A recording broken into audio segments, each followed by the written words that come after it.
Hello everyone, my name is Dean. Let's talk crypto. This is where you subscribe for daily Bitcoin updates and technical analysis. We track the price of Bitcoin as a proxy for the cryptocurrency markets at large. Today is November 13th. It's already November. It's starting to get cold here in the East Coast. It's almost Thanksgiving here in the States. Yes, it's November and Bitcoin is still well below, where we thought it would be. Well, most of us thought it would be. Some of us. And it pretty much hasn't moved much from these bear market lows. If anything, it's made new lows. So what of all of that? We're gonna look and see why it's very likely we still get a move soon. Okay, yeah, we've been saying this for quite some time, but give or take a couple of months, whatever. We've been in this, here, let me show.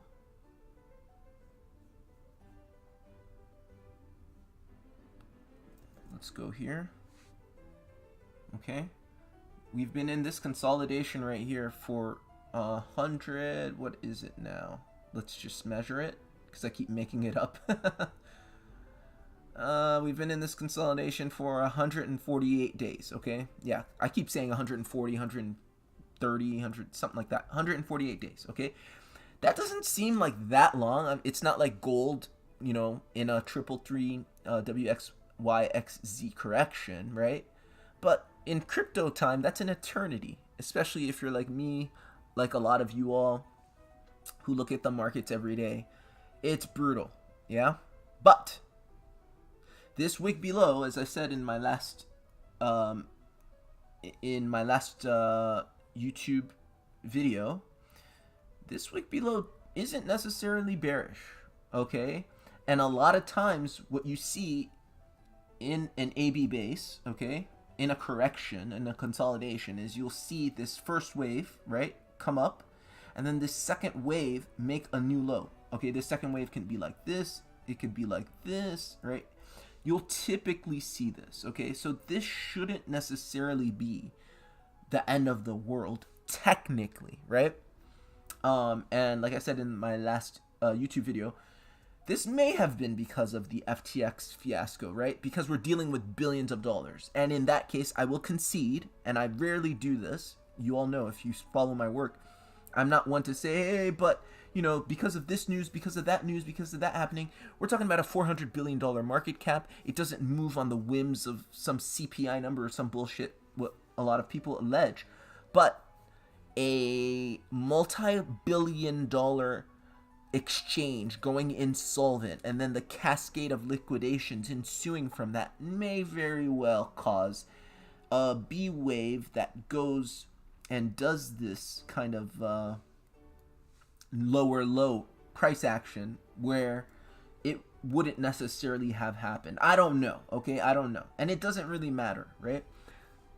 People take so much time and energy trying to focus on the whys when the whys can't be answered, okay? And people, I guess, I would say it's quite arrogant to presume that you know why the price is where it's at. It doesn't matter. This is why I do technical analysis, right? I'm trying to make good, informed decisions based off of the data here on the charts. And the charts are saying that we're likely to get a move up, okay? The charts have been saying, I've been bullish, as you all know, for the entire time we've been in this channel. And I still think technically that is exactly what you should do. Like, the smart thing is to accumulate during this time. Yeah, we formed a lower low, but that doesn't necessarily, once more, mean that you're breaking this to the downside, right? This 150-day channel represents support to me. So technically, as a trader, as an investor, I like that, okay? I'm blocking out the noise. I'm blocking out all of the contagion, the people saying, crypto will never recover from this, or the people that saying, crypto will need a lot longer to recover from this. Those are news narratives, okay? So for them, we will do this for another 150 days plus or something like that. Okay, I'm blocking all of that out, and this is why I do technical analysis, okay? So that's the short of it on the high time frames. Okay, why do we start the show when we do? It's because the DXY opens around now. Okay, and the DXY is what we use as the main indicator on this channel to really see what Bitcoin and the rest of the cryptocurrency market does. It's not what happened in the news or what people think. Rich says, "Hey Dean, hope you're doing well." I am doing well, Rich. Nice to see you. Nice to hear from you. FTX is pretty much a black swan event dragging down, but I agree with you. Yeah, that I would consider a black swan. People throw that term around willy-nilly. Black swan, black swan, black swan. We may get another black swan. A black swan is literally something that doesn't happen. You don't, one, foresee. Two, it's not something that comes around every other day. It's a random, really, rare event. And yeah, that's a black swan. So I do agree with Rich in saying that this may very well have been a black swan. But again, I am not dwelling on the whys. I'm looking at this technically, and technically, you broke your support, but you didn't breach. You wicked down. Okay, yeah, you broke the support, you didn't breach it. A breach to me technically would be anywhere. I'll tell you, I'll give you a dollar amount using this chart specifically, okay? Just using technical analysis, a breach for me is if Bitcoin breaks the phi ratio, so 14,090, that's a breach. If this breaks 14,090, then technically it's highly probable that we make lower lows, much lower lows. Anywhere here is not a break, it's a breach, it's a wick below. Okay? So that's just the technical analysis that I am using, that I'm seeing. And again, I'll reiterate the very important fact. You look at most other projects on the high time frames, and they held their support. They didn't even breach or wick below their support. They held their support in this black swan event, which, as I said in my previous video on Saturday, was likely affecting Bitcoin more than other assets, because most of these big, most of these big players that got liquidated were probably using Bitcoin as collateral, right? Bitcoin reserve rights, reserve rights, I would say, hold up, I need to zoom out. I don't think it did. No, it didn't. You see that? No lower lows made on a lot of these assets, and these assets aren't even that big. They're not like, Bitcoin's market cap. Sorry, I'm trying to clean this up. Dodo, I mean, look, this is like Dodo's like, I don't know which one of you guys put me onto Dodo. I wasn't into Dodo before, and then I was like, I read up about it. I did some research. I looked at the chart, and I was like, I want to invest. This is a DeFi play, and it's a small market cap, relatively speaking. Okay, you're talking about something that is in the 500s or 600s, yet and still, look, support. You didn't even breach below. You would expect, if this were truly Bitcoin's intention to make a significantly lower low, you would expect, one, these smaller market cap assets to show weakness vis-a-vis Bitcoin and make these lower lows, right? And they would be a lot more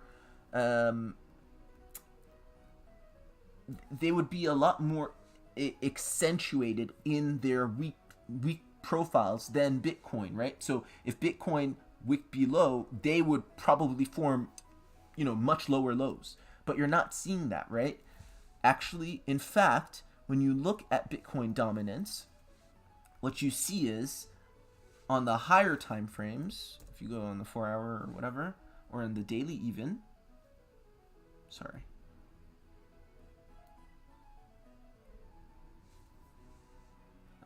Crap. Sorry. Okay, what's going on here?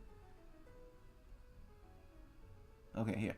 Yeah. So basically on the high time frames, dude, give me my screen back? Sorry, 1 second. I'm having some technical difficulties. I don't know what the hell's going on.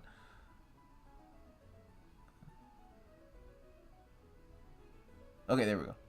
So on the high time frames, what you're seeing is actually Bitcoin dominance is going down, and it's in a downtrend. Okay, this is an A-B situation. Okay, and this is the beginning of an impulse, and I think this is a 3-wave move. And look at where we're at right here. Do you see that right there? Bitcoin dominance is a good indicator, but most people don't know how to use or read this chart. Okay, and I'm not talking about technically, I'm talking about fundamentally. They don't understand what Bitcoin dominance means. A lot of Bitcoin maxis use Bitcoin dominance as a proxy for how much people like Bitcoin. Okay, that's not what it means. Bitcoin dominance is basically showing you how much market cap Bitcoin has vis-a-vis the entire cryptocurrency market cap.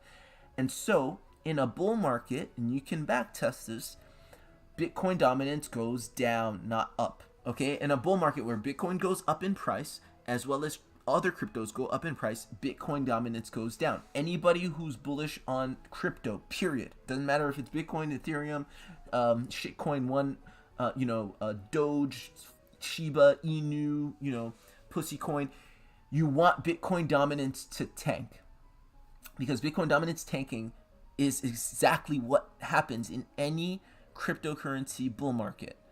Because any cryptocurrency bull market, right, real bull market, has non-Bitcoin assets gaining value against Bitcoin. Do you understand? So what we're seeing here is Bitcoin dominance dropping. So this is really bullish. So people who say, Bitcoin's going to zero, like, are you looking at the Bitcoin dominance chart? Okay, forget, you can look. None of the indicators show us that Bitcoin's going to drop, and that this big channel, right, that we're seeing in Bitcoin. Obviously, we're looking at Dodo right now. I'm fully aware, but I'm just using Dodo as a proxy right now.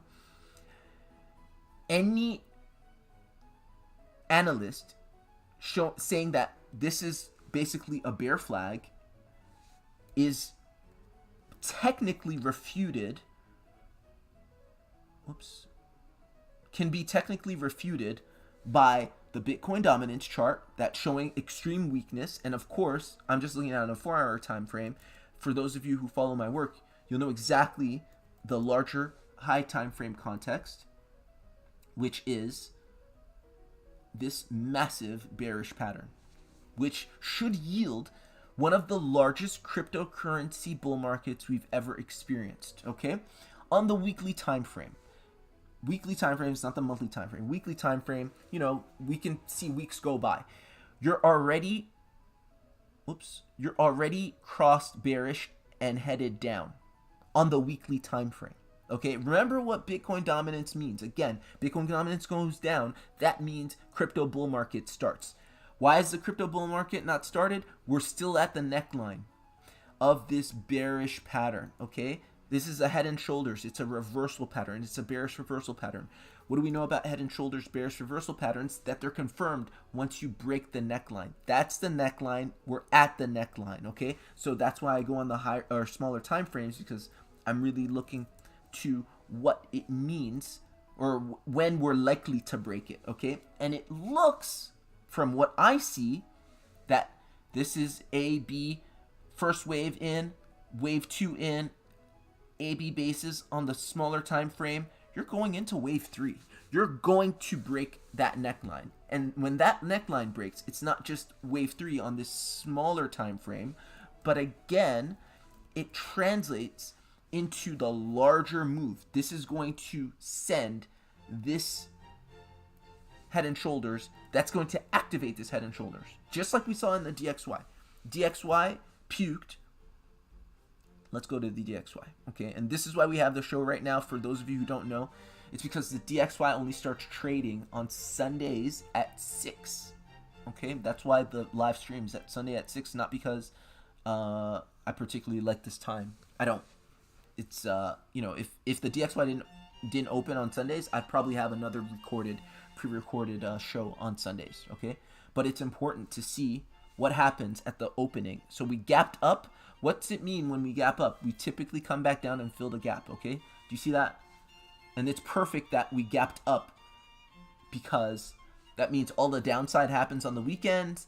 You get to start the week fresh with a pump, you know? And why is it a pump? It's because, remember, if the DXY goes down, Bitcoin and crypto go up.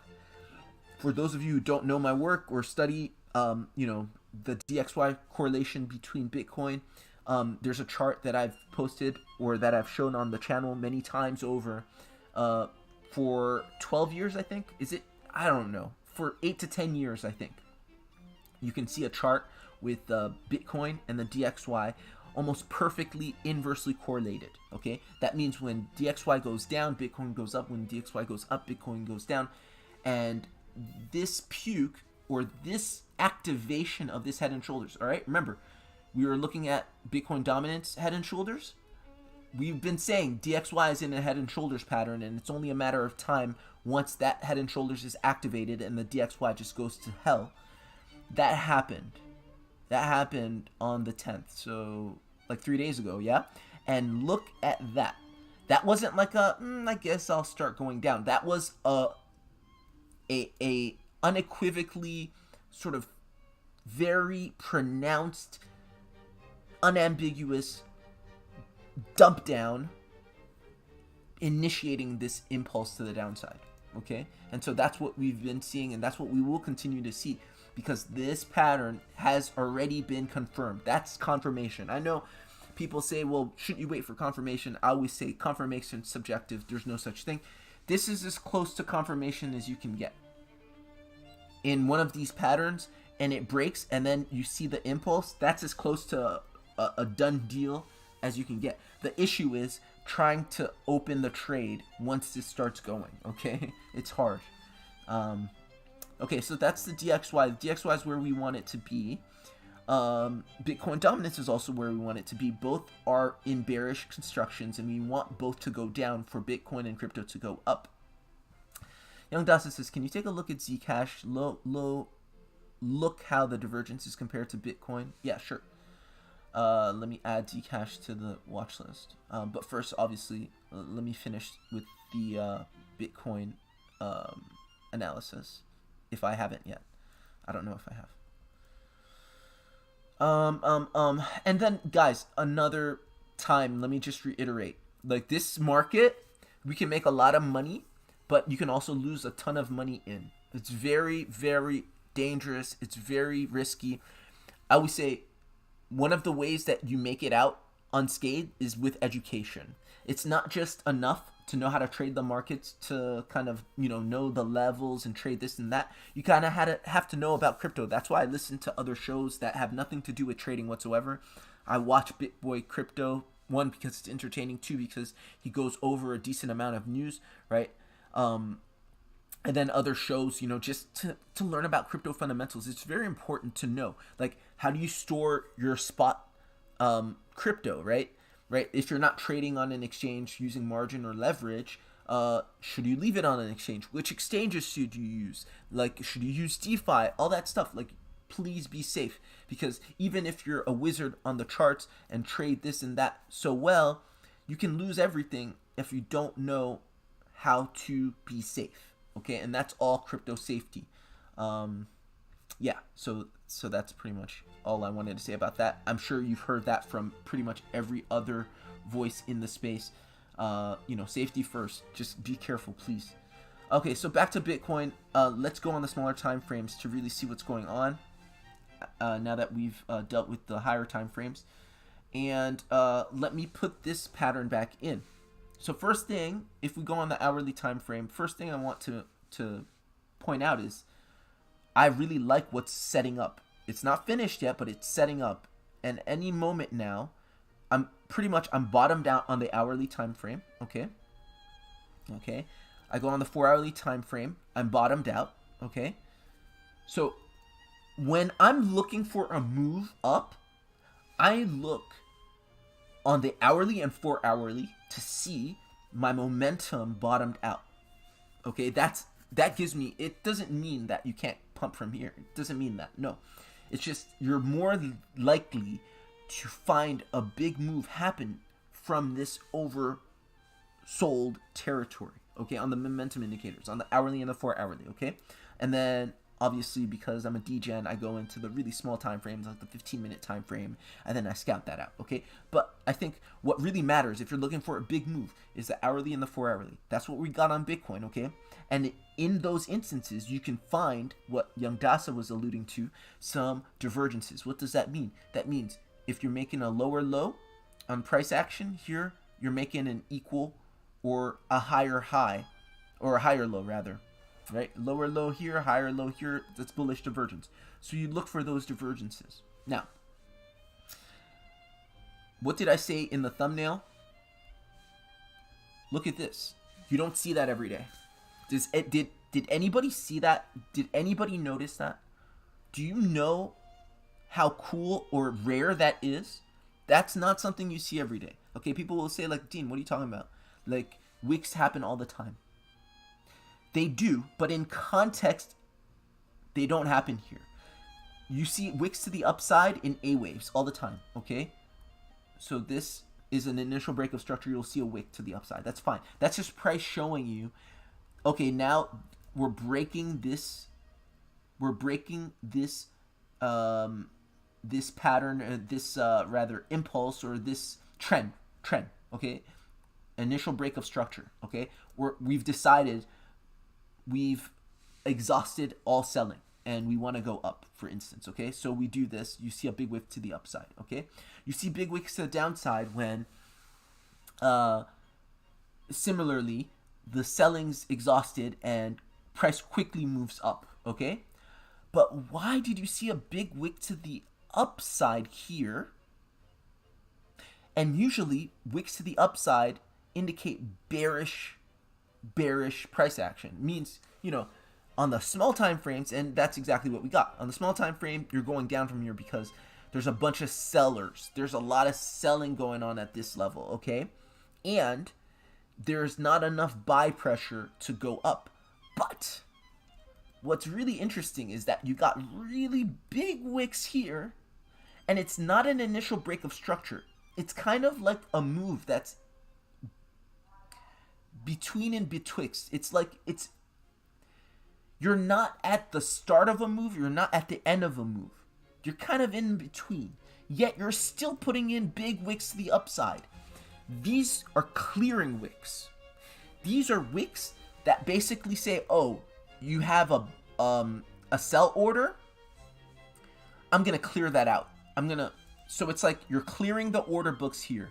You're clearing the runway. Because when you do finish the move and you come down, now you're clear for takeoff. That's how I read that. I could be wrong, but that's how I read that, okay?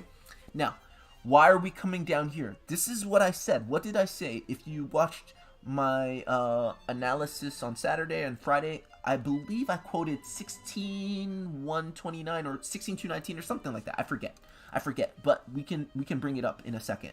Why did I quote this particular price? I look at this as an A wave, okay? An initial break of structure. And I said, or you can call this small a if you want to be consistent with how I typically labeled these. And then I said, we're going to get a B wave to this, and that B wave has to be, because this is a 3-wave move, very clearly a 3-wave move, right? You can't really mistake that.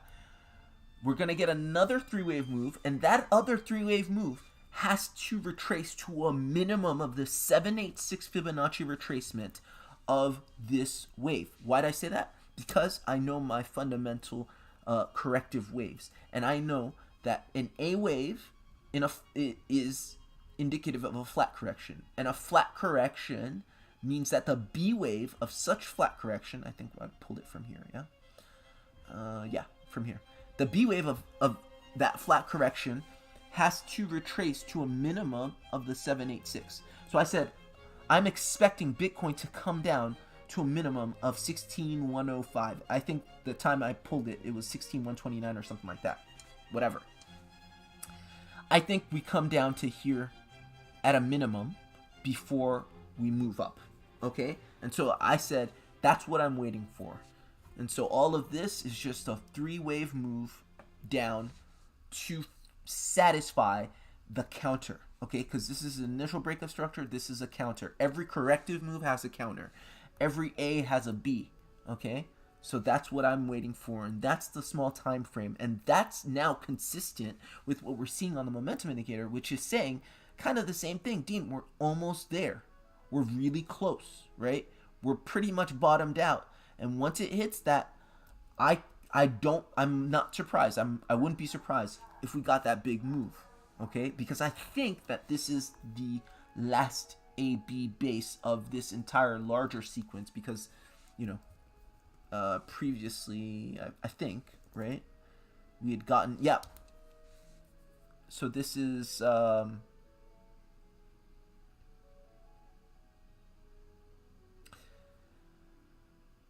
yeah, right, so this is a big A, right, and this is the big B, yeah, and then this would be the small a, and then this would be the small b, okay, so 2 degrees of AB basing. Again, I know people don't know what I'm talking about when I say that. It's something that is a very important part of Elliott wave theory. It's just not highly publicized. Part of why it's not highly publicized and people don't know it is because the biggest names in the in Elliott wave theory, Bob Prechter and AJ Frost, they said in their book that has 11 editions, and it's an excellent book, but they said it doesn't exist. And they said Elliott made it up. That's why nobody knows about AB basing. But it's so important that I would say it's one of the 3 modes of price action. One being impulsive price action, right? Everybody and their mother knows this. It's 5 waves up. Okay? And that's what most Elliottians, beginning Elliotticians, intermediate, advanced, sometimes everything they see is 5 waves. Not everything's 5 waves. Or even fewer Elliotticians appreciate and are fluent in being able to read corrective price action, okay? What we've just been talking about. Like, the 3 waves down, okay? An A wave and a B wave and stuff like that. And what's his name? Alessio Rastami, I forget his last name, but Alessio, he did a video on corrective price action, and he does a little bit of Elliott wave, and he discusses a bit of corrective price action and how not everything's a fucking 5 wave impulse, okay? So corrective price action. And then lastly, which most people don't even think exists, is AB basing. And AB basing is a derivative of corrective price action, but it's corrective price action that is not in the context of the impulsive wave. It is the sideways price action.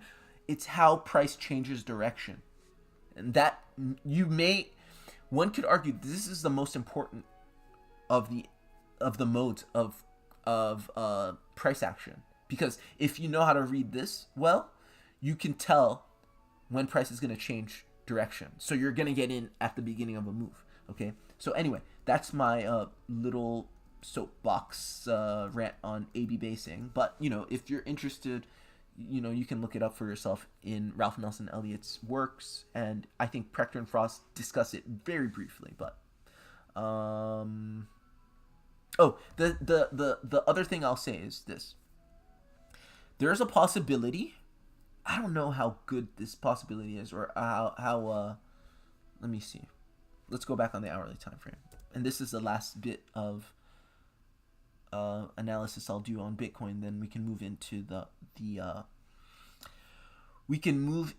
the watch list.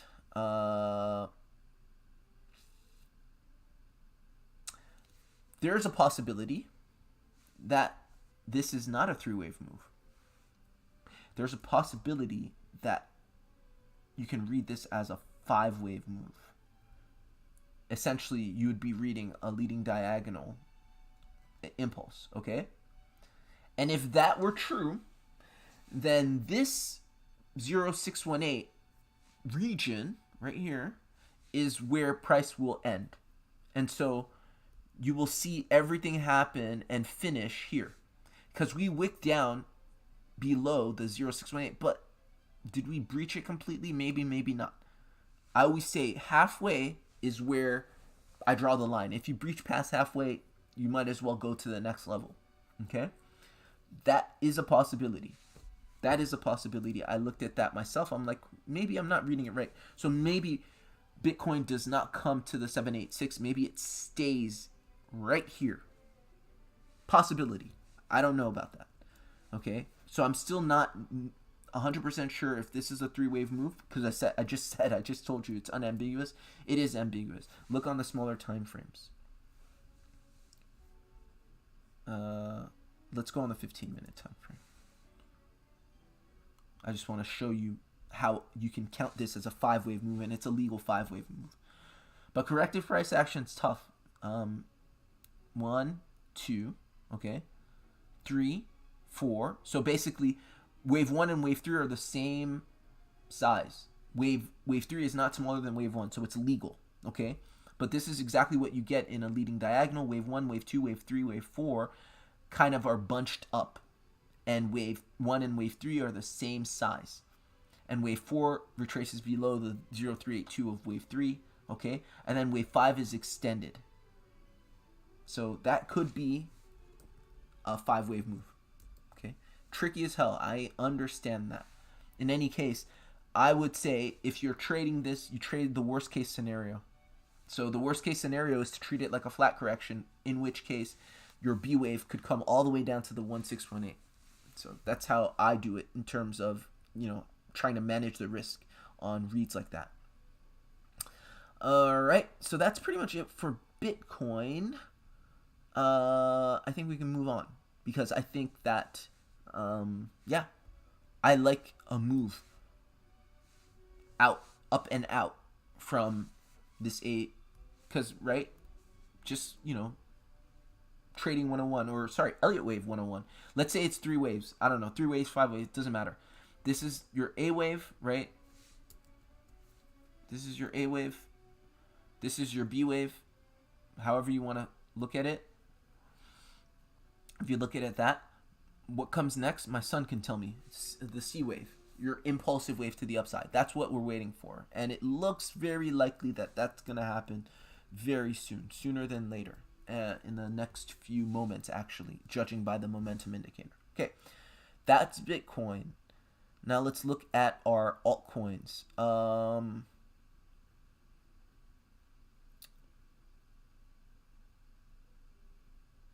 Okay, if you have some altcoins that you want me to look at, just let me know in the chat. Given that if this is indeed the beginning of a bull market, what are we going to see? We're going to see altcoins react before Bitcoin, right? Because Bitcoin dominance goes down, so we should see, Bitcoin dominance go down, which should also tell us, all right, let's go on the smaller time frames here. Okay, we should see Bitcoin dominance puke, which should also let us know that altcoins are gaining strength while Bitcoin's just chilling, right? Altcoins are going to be going up and front-running Bitcoin. So we should see pumps in the altcoin market before we see them in Bitcoin. Okay? That's how we're reading. That's how we're, kind of figuring all of this stuff out. Okay? Once again, whether it's 5 waves or 3 waves, this one, I think it's clearly 3 waves because this B wave came down to the 786. And then here, you got some AB basing. Again, people say it doesn't exist. How do you explain that? Elliottians who say AB basing doesn't exist. What is this?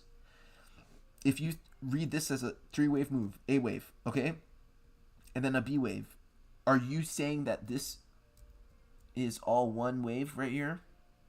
Perhaps, but I mean, like, you're twisting yourself into pretzels, and I did this myself, so I'm speaking from experience.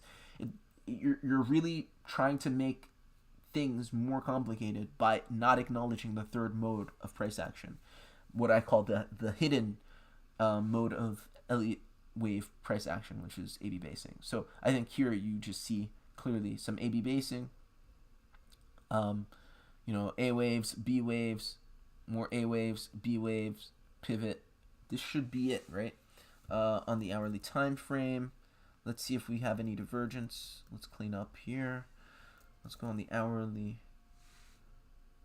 Okay, here we have divergence as well. Okay, so at least on the smaller time frames, whether this move takes us into a bull market or just higher, at least on the smaller time frames, we could say it's very likely that at the very least, whatever's happening now on the charts is going to take us higher, at least on the smaller time frame. Again, lower low in price action, and this is what Young Dasa was talking about, and then a higher low in the momentum indicator. That's just been confirmed right this hour. Okay, so that's Polkadot. Okay, next up, Cardano. Okay, this is quintessential AB basing. Okay, where you got a move. This looks like it's a 5-wave move, right? And then it's a slow bleed down to this level right here. Okay, and that's exactly what you get when you get a test. So a break of structure targeting wave 4 of the previous trend. Okay, an A wave, or you can call this small a. Yeah, let's be consistent. And then a B wave that matriculates down, right? Basically, it's like it's breaking structure, but now it gives people time to get in on the action. Buyers and sellers have the opportunity to get back in on the action. And I believe that this is a 5-wave move, because if you take our Fibonacci retracement tool, go from the bottom here to the top there, you see that you're no, wait. This is not a 3-wave or a 5-wave move. It can't be. You see, you just touched the 786. It's a 3-wave move. Okay, right there, you kiss the 786. Okay, so in the case of Cardano, I think this is a flat correction. You made a slightly lower low, if not an even low, on the price action, and then here, if you do confirm it, if you turn around sooner than later, there we go, you can make bullish divergence right there if you turn around within the next hour. Okay, so that's what we see. Okay, here we go. We're coming down in Bitcoin. Let's see how low we go.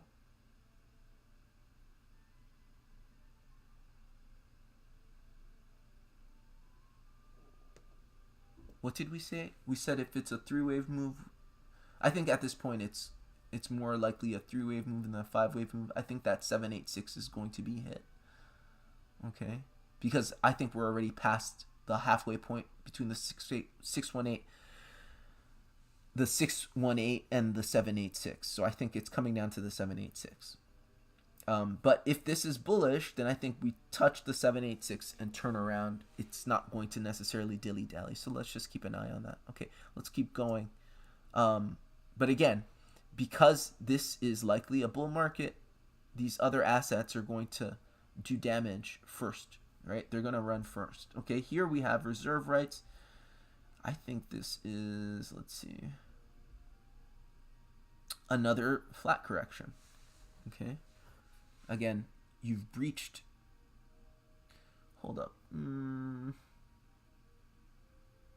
yeah,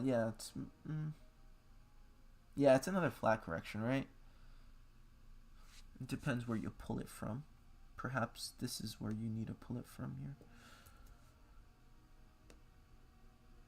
Yeah, it looks like another flat correction because you touch your 786, right? You put in your 3-wave move.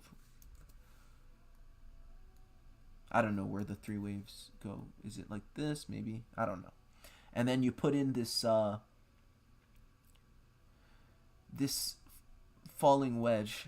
I put it as a triangle, right? A descending triangle. Would you call that? Okay, what? Let me see.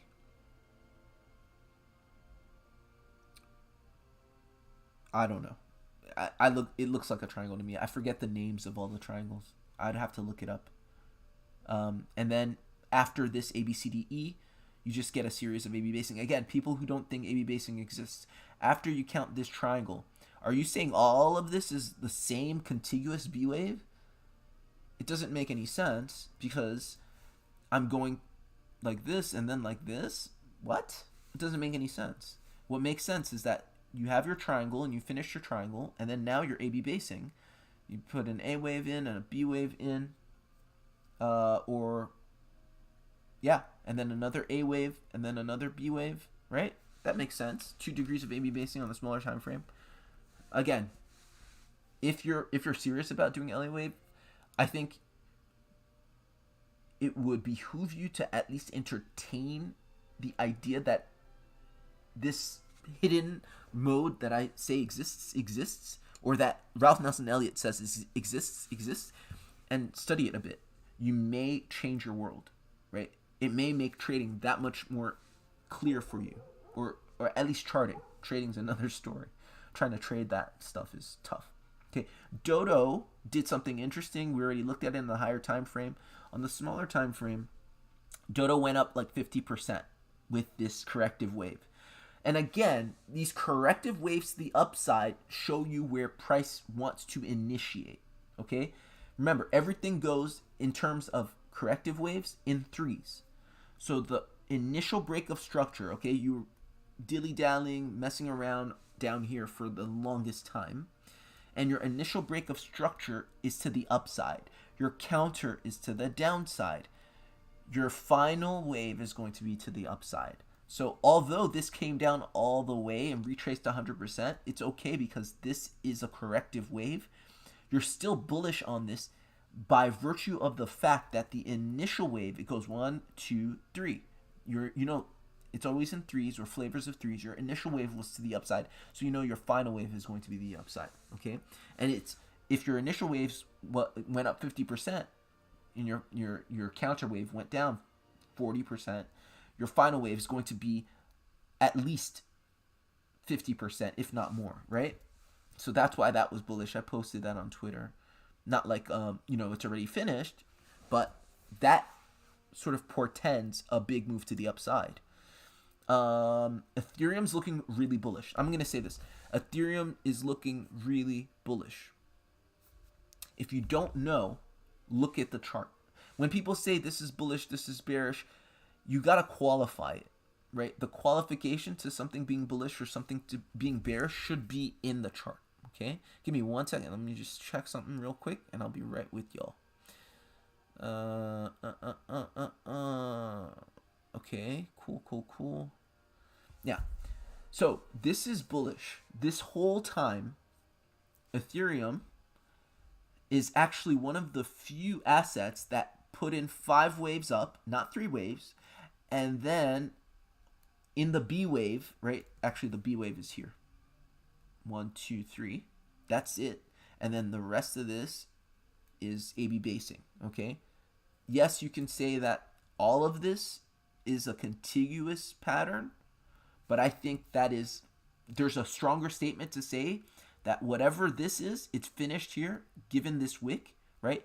This shows sort of the capitulation or the end, the final move, okay? And then everything after here is just sideways kind of preparation for a reversal, which is A/B basing, okay?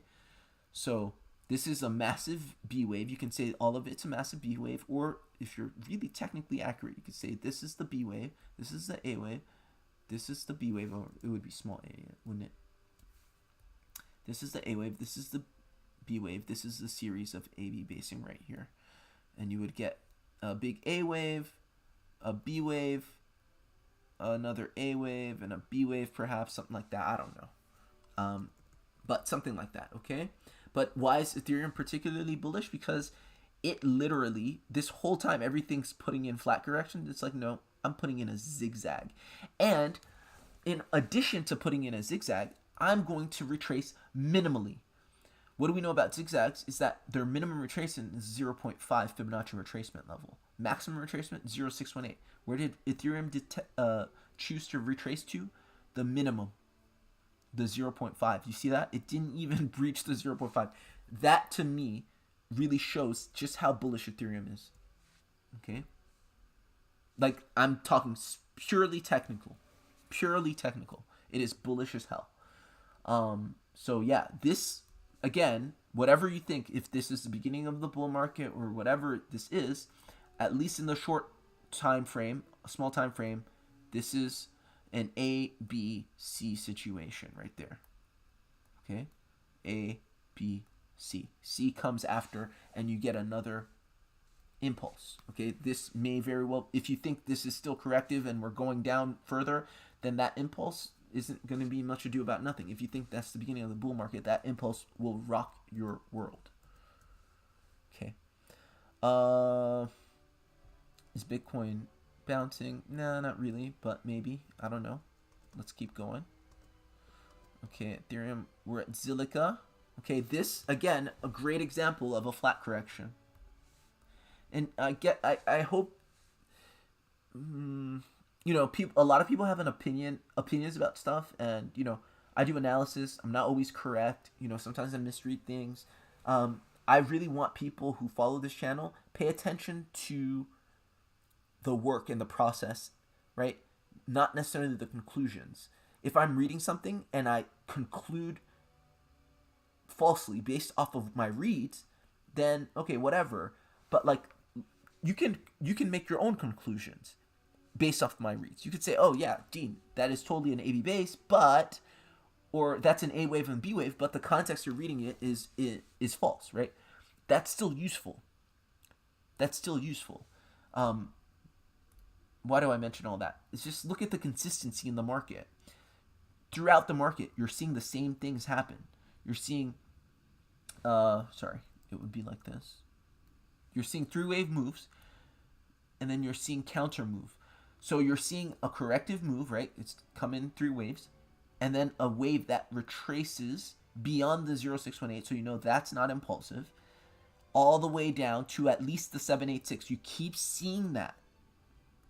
Again, it's not enough to know the rules, or it's not about an opinion. Make it make sense. Make it fact, because you keep seeing it over and over again. You keep charting it. You're like, okay, B waves retrace to a minimum of 786, not because I've read it in a book. It's because I literally saw this time and time again for years, for 10,000 plus hours of charting. I know that to be a fact. A flat correction retraces to a minimum of 786, maximum of 1618. See it all the time. Here you go, 786. What happened when you touched the 786? You started AB basing. Okay, how do you know it's an AB base? It's because right here you go down, and then automatically once you hit the 786, you start going flat. You're consolidating, sideways consolidation. That's a different mode altogether. This is corrective, and this is AB base or consolidative. Okay, don't take my word for it. Make your own conclusions, but I'm just showing you the analysis. Okay. Just because I'm showing you the analysis doesn't mean, it's easy to trade. That's another thing altogether. It's not easy to trade. It's not easy to read. But with time, it gives you an edge, right? When 90% of crypto and, the rest of the world at large, people who don't read charts, people who don't know anything about crypto are saying that they're not touching this shit and it's probably going down to 5,000, 4,000. You're able to read a chart and see bullishness, not because you're bullish on the assets or you like crypto or you want your portfolio to go up. It's because you're looking at the candles and you're like, I'm going long. That's what the chart says. Okay, this is the power of technical analysis. So yeah, that's ZIL. It's looking really good because there's some others, and we're gonna look at some others for like synthetics, for instance. The flat correction went beyond the 786. It didn't minimally retrace. Here, it's a minimum retracement, right? It's just retracing as much as it needs to for a flat correction to retrace, okay? Dogecoin. This one put in, as I drew, an inverse head and shoulders pattern, okay? That's a bullish pattern, okay? Now, after the inverse head and shoulders, it came up and it broke the neckline, okay? And what did we say at the beginning of the stream? If you break the neckline of an inverse head and shoulders pattern, you're confirming it. It's as close to a confirmation as possible. However, it's not that easy. Once you break, you have retest. So here, I think, is one big retest, okay? So I could say that all of this is an A wave, but it's an impulsive A wave, okay? Kind of like what you're seeing in Ethereum. Doge is also particularly bullish, right? Why do we know that this is a C wave? Many reasons. But again, you had a 5 wave, 3 wave, 5 wave. This is a zigzag, 1, 2, 3. So you know this is a 5 wave move, okay? And so if this is a 5 wave move, 1, 2, 3, 4, 5, you know that the whatever B wave, whatever corrective wave is going to retrace and respect the 0618. Do you see that? It did. This is one of the few assets on this watch list that actually only retraced to the 0618. Both Ethereum and Dogecoin, okay? And now that you're retraced to the 0618 and you hit it, right, again, with a, let's see, I think once again you have this A, B, C. I don't know where the B wave ends, to be honest with you. And it's not that important, so I'm not going to spend time and effort trying to suss that out. What's important is, I think here, right here, I think the B wave goes like, actually, I don't think it's that hard to suss out. I think it's something like this, W, X, Y, X, Z, okay? I think it's a 333. And I think right when you hit the 0618 right here, you put in some AB basing. So I'd say your AB base starts here, right? A wave, another B wave, kind of like what you saw, but this is a flat correction. And then another degree of AB basing here for your impulse, okay? So I think Doge is, like a lot of assets, looking to go. And it's quite bullish because it's putting in some bullish divergence. Again, this is the hourly time frame. It's great sort of places to look for bullish divergence. It's not too small of a time frame where if you get a move from it, it's a substantial move, and it's not too big where it takes forever to confirm and to play out. Okay, here's your bullish divergence: a lower low in price action, higher low in the indicator. Okay, so that's Dogecoin. Again, you guys are seeing consistencies throughout. You know, we're not just picking and choosing, cherry picking, and saying, oh, but this is bullish, but that's bearish. No, that's how crypto works. And the more times you see the same patterns, it's more likely that that's exactly what's going on. So basically, up until now, we've either been reading flat corrections or zigzags, right? Either you got 3 waves here, or you got 5 waves here, and then you got a B wave. You know it's not a 1-2, right? For so many reasons. You know it's corrective wave, right? Because look, this takes so much longer than this takes, and waves of the same degree are comparable in time and in price. So no, this is corrective. Like, I love Dan Dowd, one of the best Elliottians, I think, in terms of his knowledge. But I'll call him out for this. He incorrectly says waves of the same degree are comparable in time and in price, and he extends that to corrective price action. That's a big, big, big no-no. And you can see why. When is the last time a B wave gave a shit how long the A wave took? A lot of times, and you guys know this from experience, you'll see an A wave like this, and then the B wave like this. The B wave will take 10 times as long as the A wave. The B wave doesn't give a damn about time frame. This is why corrective, these AB bases and corrective price action is hard to read. If it were such that if Dan Dowd was correct in this assertion that A waves and B waves took the same amount of time, god damn, we'd all be Brazilianaires, right? Because we know exactly when that B wave ended, and then that impulse, the actual impulse that derives from the A and the B wave completing, we all know when that started, right? But we don't, because B waves take however long or however short they want. Anyway, that was a tangent. Okay, so yeah, here are 5 waves, 3 waves, and you've respected the 0618. So that's Dogecoin, and then I already showed the bullish divergence. Okay, BNB, here's a flat correction. Okay, again, this is the big A, big B that I have already illustrated here. Big A, big B here. And then this is another flat correction. This is the second degree. I think. Where's the second degree? I think the second degree starts here. Big A, and then this is the the big sorry, small a small b. Did I say big A? I meant small a small b. Okay, but again, in BNB you see some divergence. Okay, where's the divergence?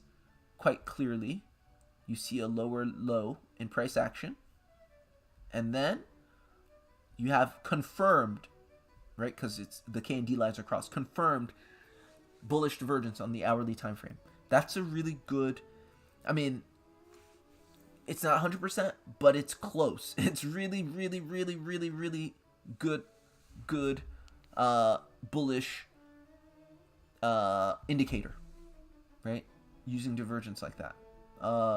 So Young Dasa, yeah, he says the Zcash chart is a bit different than most altcoins, and I agree. I have noticed that, and I pointed that out. So we're gonna get to Zcash, but it's consistent here what we're looking at. But again, Young Dasa, just to allay any concerns you may have, understand that the crypto market right now, being only 10 to 12 years old, is such that everything pretty much moves in lockstep. If things are going up, they're not always going up in the same way, but they're all going up typically on the higher time frame. If they're all going down, they're typically all going down on more or less. There are always some exceptions, but by and large, they're all in lockstep. Yeah. Okay, Litecoin. What do you see here? Actually, Litecoin's quite bullish as well. This is another instance of a 5-wave move. And actually, this is really fucking bullish because I think that this is, and I've said this before, look at the retracement here. Let's pull this in a different way just to make sure that it's not. Am I pulling it wrong? Okay, look. There's a possibility that if you pull it a certain way, this is just another zigzag. In any case, whatever you think, if this is an impulse, however you slice it, because you've put in, one, it looks like an impulse. Two, the retracement is barely even hitting the 0.5. Okay, for it to hit the 0.5, and I'm not going into much smaller time frames to try to figure out where the beginning of this impulse is. It's not that important, but it's possible that of one or two things. I think Litecoin is either in a complex wave 4 correction, right? Of what degree, I'm not exactly sure. And I think I said that it's probably in some complex wave 4 correction in an extended wave 5 or something. But that's unlikely. I think the more likely point is that this is kind of like Ethereum and Dogecoin. It's really bullish. It put in 5 waves up, and so the subsequent B wave was this zigzag, this flat correction right here that kind of retraces only to the 0.5 and 618 max retracement. Let's see. I think this is actually, sorry.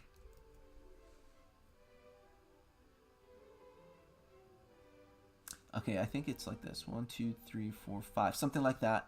I think the 5th wave goes all the way here for an ending diagonal. I think it's A,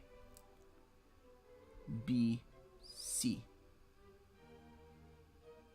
I think that's what you got. A regular WXY, so a double 3.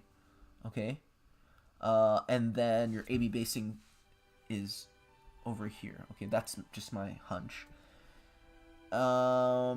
And once again, you have, I think, of all the assets, and I've been saying this for quite some time, given the high time frame chart, okay? It's not about anything else, just the high time frame chart. You go on the weekly chart for Litecoin.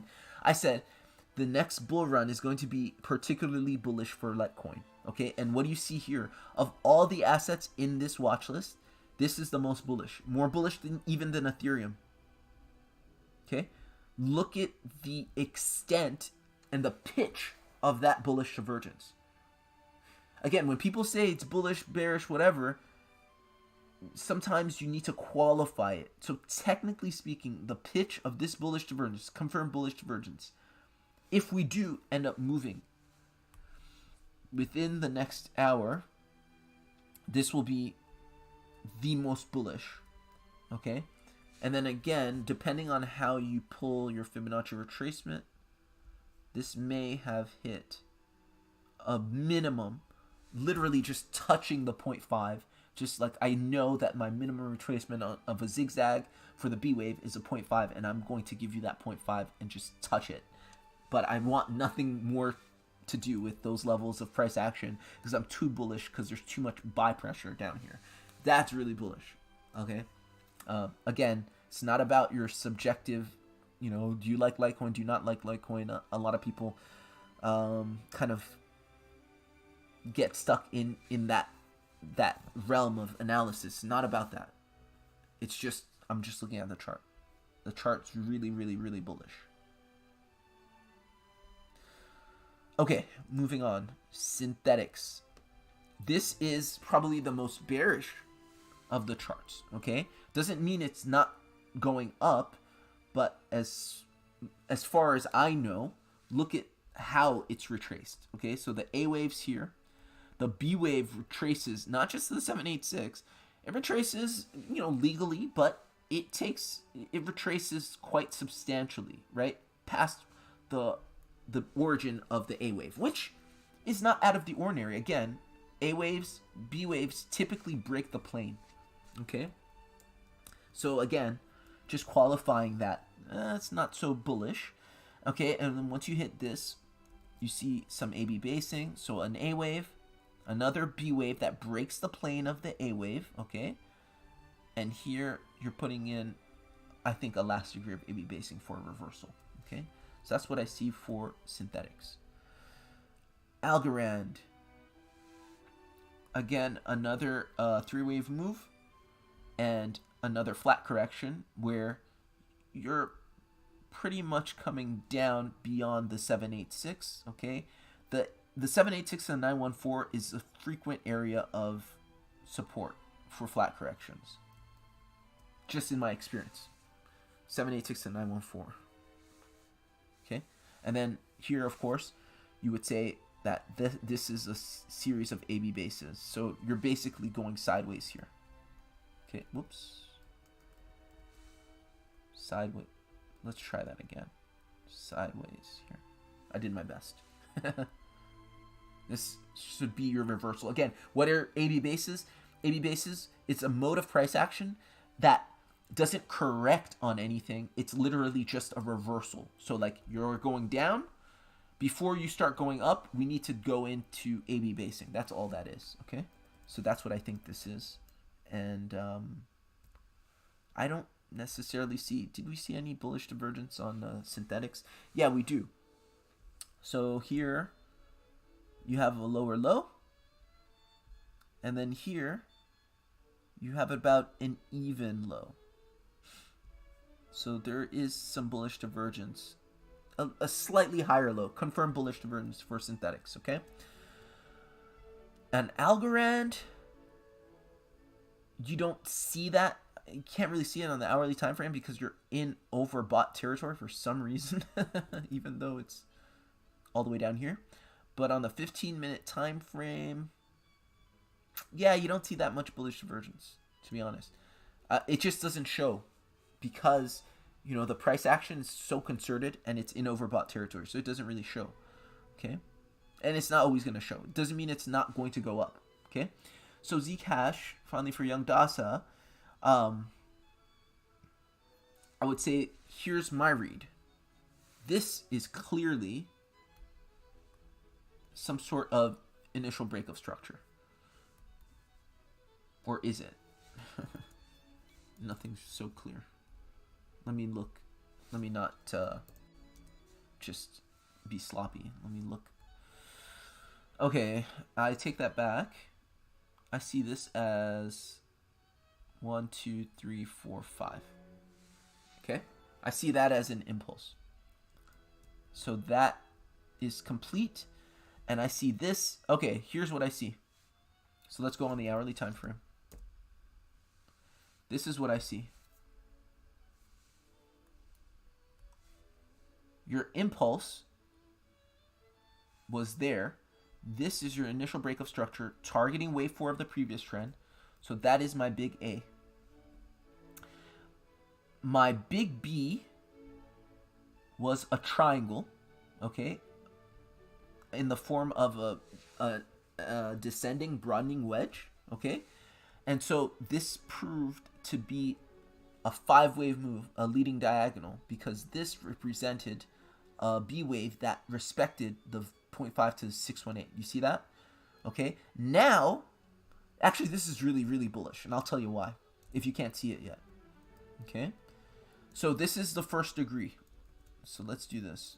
So this 5 waves, your 3 waves, or flavor of 3 waves, it's actually 5 waves, right? But you could say a triangle is kind of like a double 3 or a triple 3, right? As flavors of 3. Okay. I think your second degree of AB basing starts here. And once more, you put in 5 waves up and some sort of 3 waves down. And now you put in a pivot that's also of a zigzag. This Zcash is really, really bullish. Really bullish. In that it prints nothing but, it doesn't know what a flat correction is. It prints nothing but zigzags. And that is really bullish because that's basically what Ethereum is doing, what Dogecoin is doing, what Litecoin is doing. So that's really bullish. Although, even though it's printing zigzags, you're not seeing the divergence.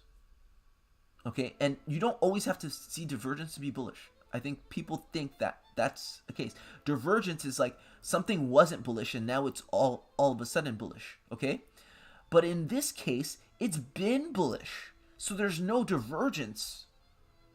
The price action has been bullish for quite some time. It's remained bullish. Okay, you still do have a bit of divergence. Okay, if you really want to see it. Right, you're going and making a higher high. You're making a slightly higher high in the momentum indicator. So you do still have some divergence, but you don't. Again, you don't need. And some people said, I think it was Dan Dowd. I'm not meaning to pick on Dan Dowd. I respect him, and I like his work. I love. He's taught me stuff that I wasn't as technically polished in. I had to go look stuff up. I really appreciate him, so don't get it twisted. I respect his work, even though I disagree with him on a lot of points. But Dan Dowd says something about needing to see a bullish divergence to believe that a bullish move is coming. And I think that is a common misconception. First and foremost, bullish divergences don't always play out, okay? 1, because some people misread them.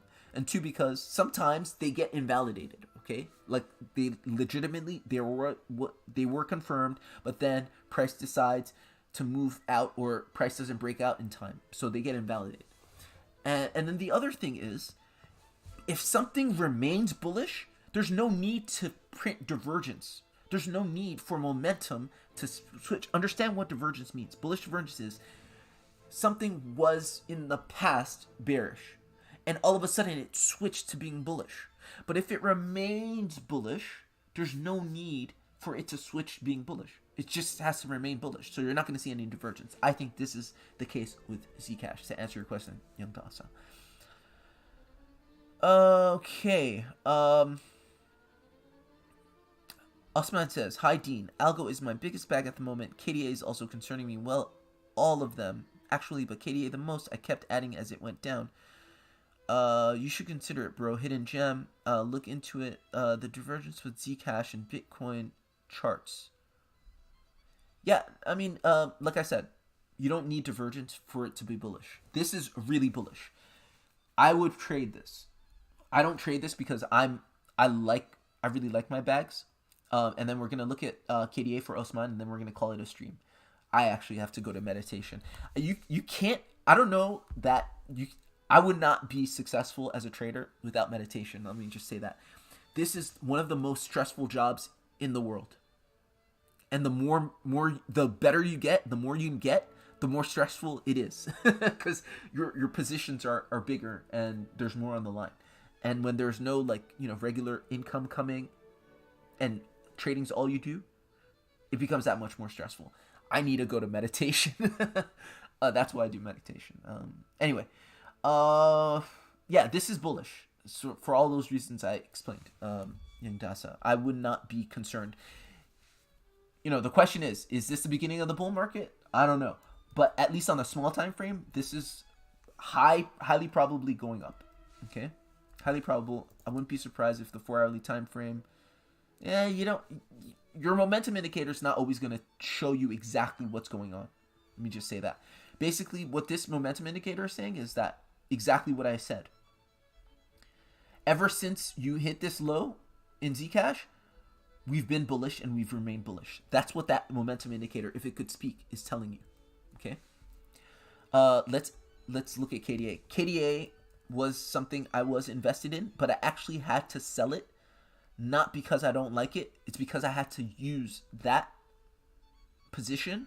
I sold that at a loss to protect another position that I had, that I really didn't want to lose. Okay. So let's just look at this for Osman.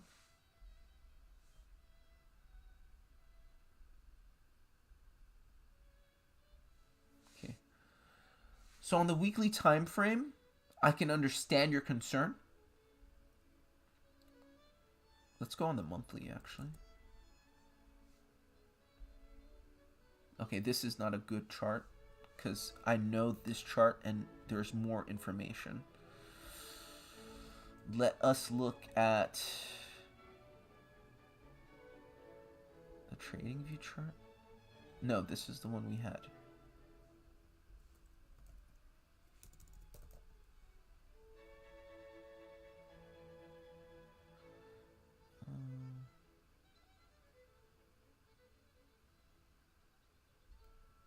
Is it the KuCoin one? No, this one doesn't have. There's a chart that has decent. And Osman, I wouldn't worry. It's going to go up with the rest of the market. Just generally speaking, I would be worried if you had this in, and you're a margin trader, or you had a liquidation point. That's a little worrisome, yeah. But if you're buying on spot, you're fine. You're really fine. Which one is it? I think it's this one. No. There's a better chart. Where is it?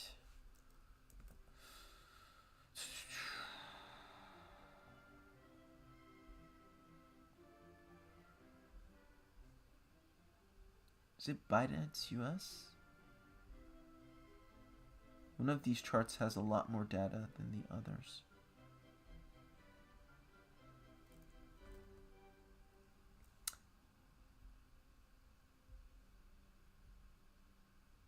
Okay, here. This is the one. Okay.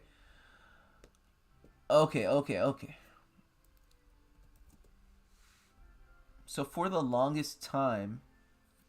Okay, this...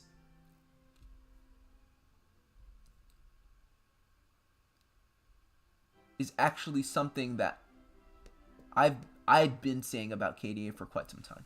That for the longest time, it held support at the 0618, okay? And that was good because this is likely an impulse, a 5-wave impulse. So losing the 0618 wouldn't be good. And, so you had 160, 70, 80 days at this area right here at the golden mean.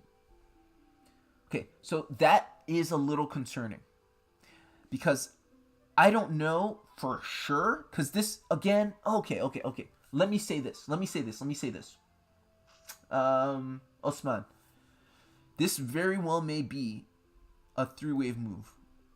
And we've seen this many times. This is very tricky. Sometimes when you're looking at... Okay, I'm happy to talk about this. Sometimes when you're looking at price action and you think that you have 5 waves in correction, right? This is in the context of a corrective move. You actually have 3 waves. And the 3 waves look like this. Obviously, we know that the last part of the 3-wave move is going to be 5 waves. So you may be, and I may have been seeing only the 5-wave part, but not looking at the base that is 1, 2, 3, okay?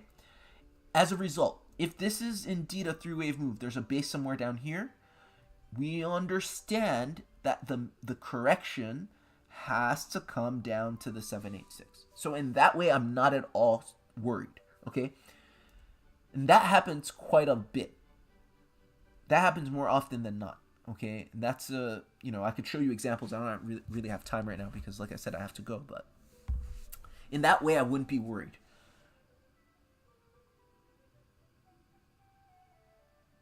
On the smaller time frames, let's see what it's doing, okay? So right now, if this indeed is a 3-wave move, like just in the aggregate, okay? Obviously, you know that this is clearly looks impulsive, but in the aggregate, it's a 3-wave move. It's pretty much fulfilling its minimum requirement of hitting the 786 because this would be an A, B flat correction, okay? But on the smaller time frames, we should be able to see some strength, okay? And so that's what I would concern myself with, right? Let's see.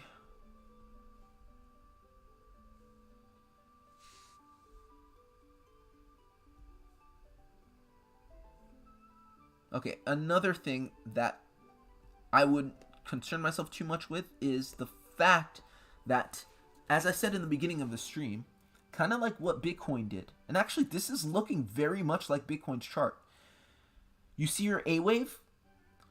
If this all is a massive B wave, yeah. If this is a massive B wave right here,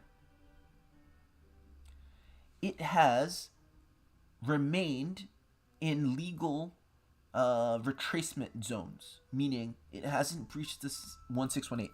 To be honest with you, Osman, I'm not too comfortable if the 1618 is breached.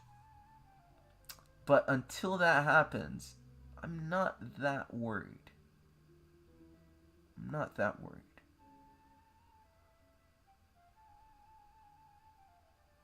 Now on a small time frame,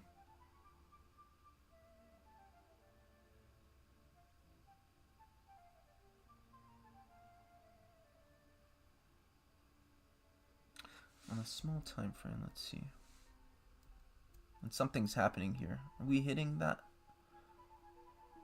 Let's see.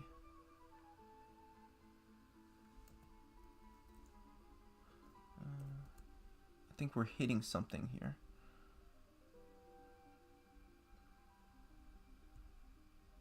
Okay, see, look, that 786 has just been hit for Bitcoin.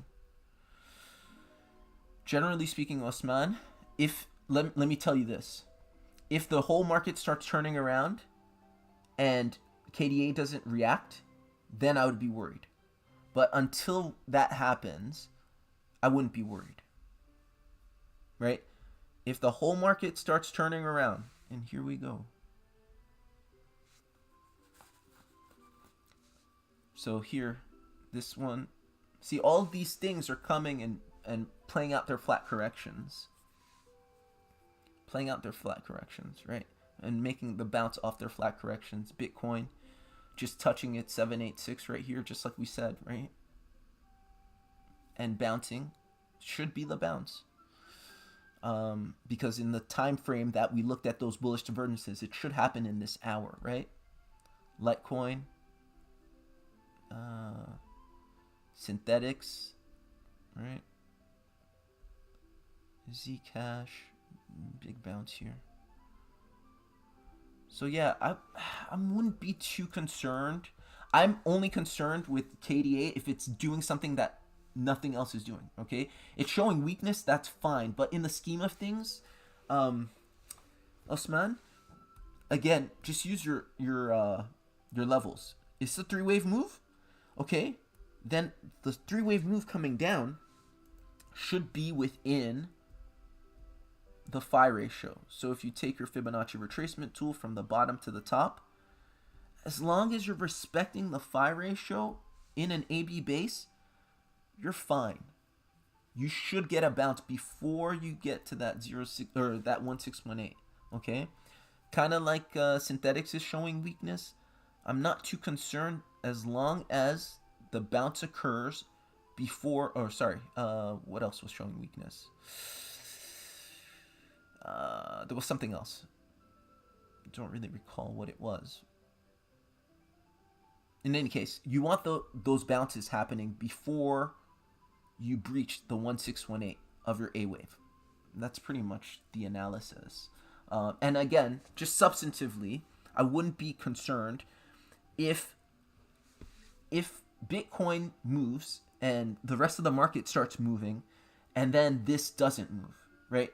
It just means that it's relatively weak and, you know, people are not as bullish on it, and that's fine. But it doesn't necessarily mean that you're going to lose your investment. So I wouldn't be too concerned, right? Because technically, it's still okay. Technically, it's still okay.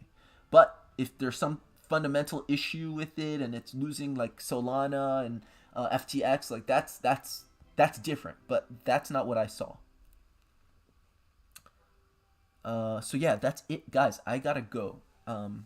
I hope that was helpful. Hope that was useful. Like, share, and subscribe as usual. Be safe, and hopefully we can enjoy finally a pump. Yes, a pump. Not just a bounce, but a pump. All right? Take care.